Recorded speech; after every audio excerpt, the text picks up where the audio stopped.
video. Why can't I get that? No, I'm gonna redo that.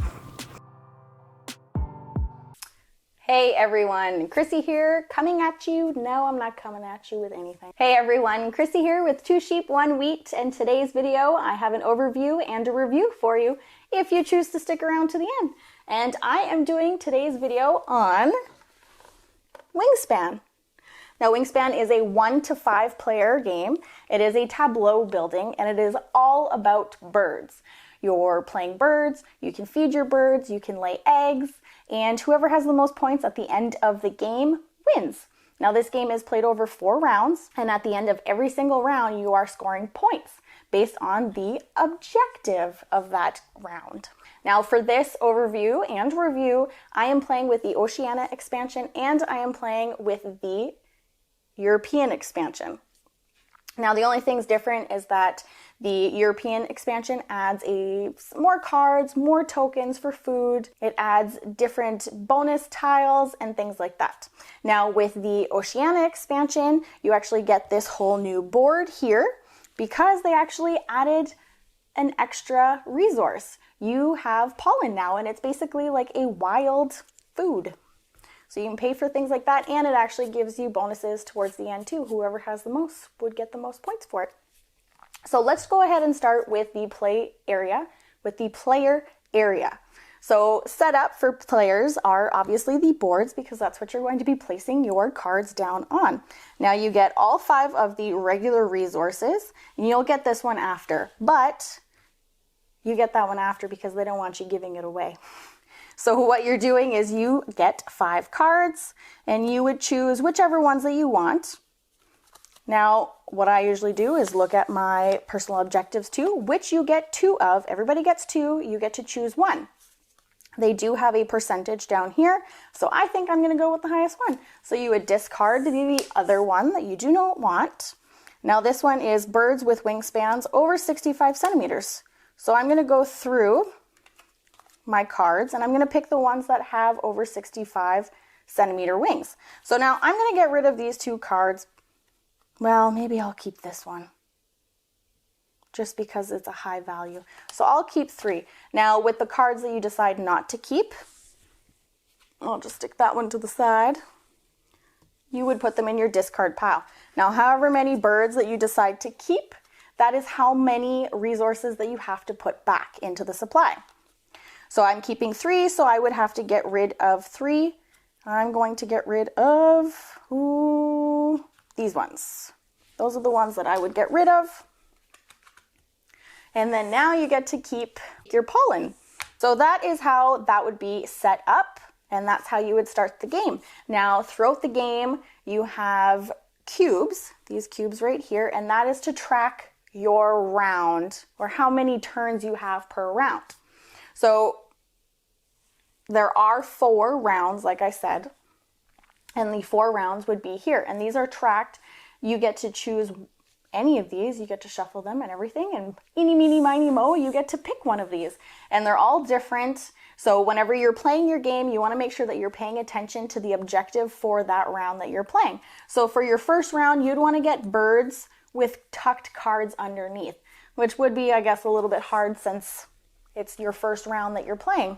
So that would be for the first one, whoever has the most points. If it's a tie, then you're both tied for first place. And then it goes on to your second round. This one is vertebrate food and the cost for your birds. So whoever has the most of that would take first place, and the second one, third, fourth, whatever. However many players that there are that you're playing with.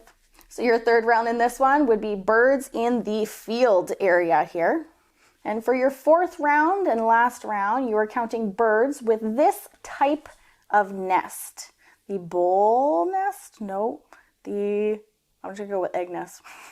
And it's however many of those bird cards with that specific nest that have eggs on them.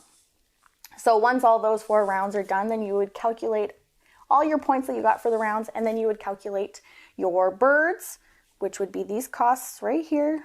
or not the cost, I guess. This is how many victory points that the birds are worth. So you count all your birds, you would count all the tucked cards, and you would count all of the eggs on top of it. And also counting your objective card here, your personal one, see if you actually got it or not. So that is kind of how the game plays for rounds, and obviously we have the resources and all of the eggs here. Now, the birds that you're allowed to choose from, if you do choose to do so, because you can do that from right here. These are the birds that you can choose from and from the deck. Now, to be able to pay for these cards, you would need to, let's just go here, you would need to take food from the bird feeder, which is basically just a dice tower. So you would be able to take one of these and take the resource from the supply, and that is how you'd be able to pay for your bird cards. So you can, like I said, take food from the bird feeder. You would actually be able to play or place eggs on your birds if you chose to go here. Or you can actually draw more cards if you don't have anything that good in your hand and you want more, or you see something in here that would go really well with your objective, your personal objective, then you can go and place that right there to be able to pick up that card. So now as the rounds go on, you're using your cubes to place them, like I was showing you. So to play a bird, you would place it up here, and if you're able to pay the cost, let's go with this one. I'll show you. This one, I'm able to pay the cost because it is a fish and it is an unknown, just any kind that you can pay with. So I'm going to use, maybe I'll use this one. So I would use these two to pay for this cost. So you'd be able to play this bird in a wetland. So now you would just put that there, you would pay the cost for it, and that would be your turn. It would be the next player's turn, and that is how you would do it. You would continue to move your little cube here, and that is to keep track of how many turns that you've gone during that round. Now, if you wanted to pick up 2 cards, then you would be able to place your cube here. And that is how you would do that. Also, if you wanted to take some eggs or lay some eggs on your bird cards, you'd be able to place that there. Or if you wanted to take food from the bird feeder, you would be able to place your token or your little cube here. Now, once you've done that, then everything gets moved from right to left. Now, if you notice, we'll move that one there. And if you notice, whenever I place my cube on this card here, it activates something in the brown. Whoa, throwing things around. It activates it here in the brown. Now, it says here, discard any number of food to draw that many cards. That's not that bad. If you wanted more cards, if you had an abundance of food, then that would be pretty to be able to do that, and then you'd be able to play more cards essentially. So once you do that, then you move your token, your cube over to that end, and that is the end of it.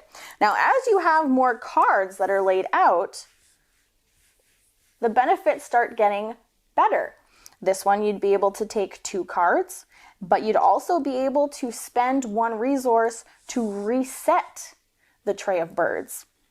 And then the same thing with here. As you get on, there's more benefits, there's more eggs that you're able to lay, and here there's more dice that you're able to take from the bird feeder.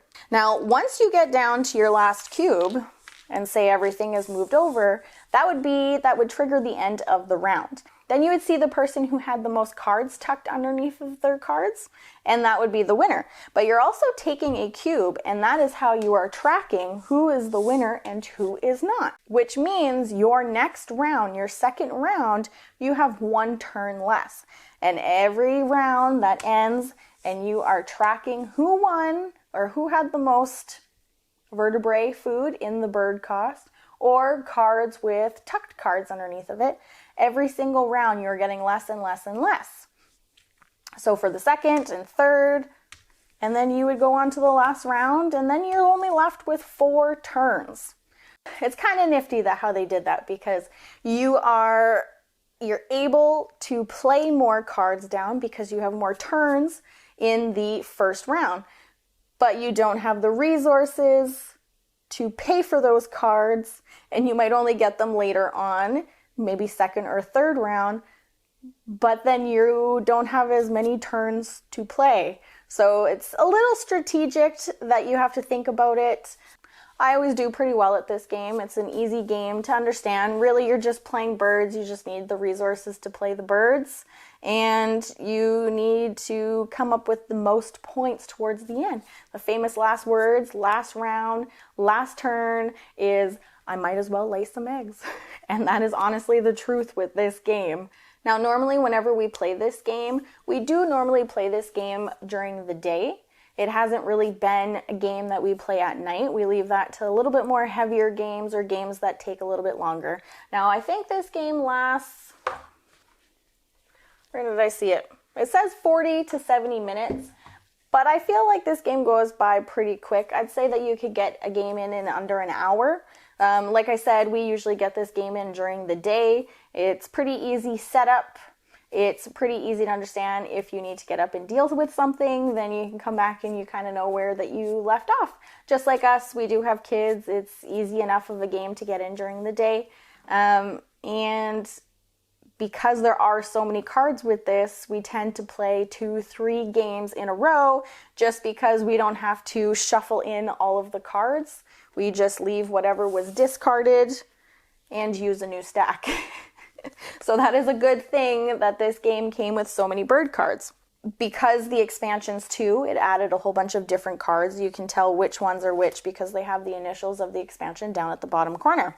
Now, they did add some extra cards too with the expansion. So you get these new ones that are game end, and you get these ones that are round end. So you need to pay attention whenever you're playing those ones to make sure that you remember and you score the points for it.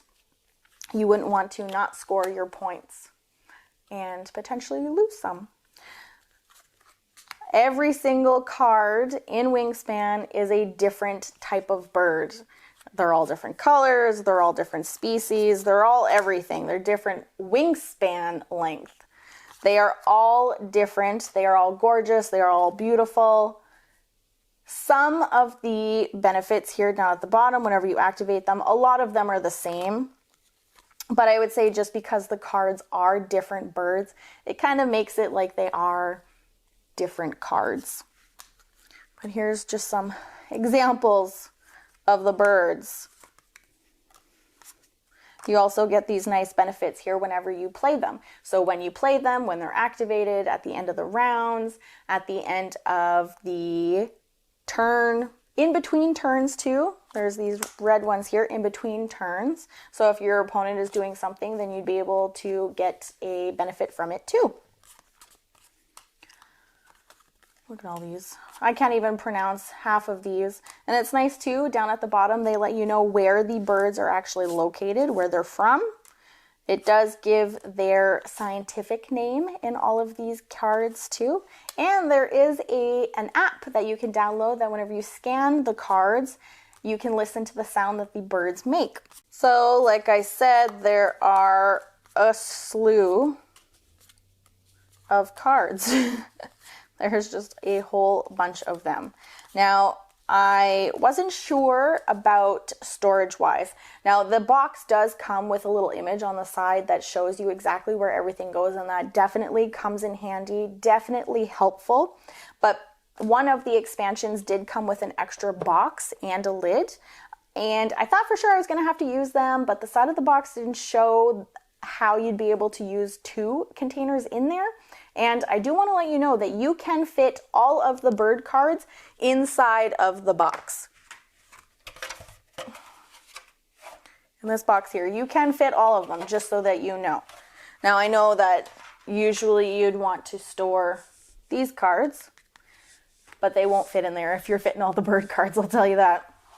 But easy enough just to stick those in a bag. And anyway, that concludes my review and my overview on Wingspan. If you enjoyed this video and you want to see more like this, why don't you hit that subscribe button down below and the bell to be sure to not miss another one of my videos. I hope that you enjoyed this video, and I will catch you guys next time. Wait, what? What is happening? What is happening? I don't understand this.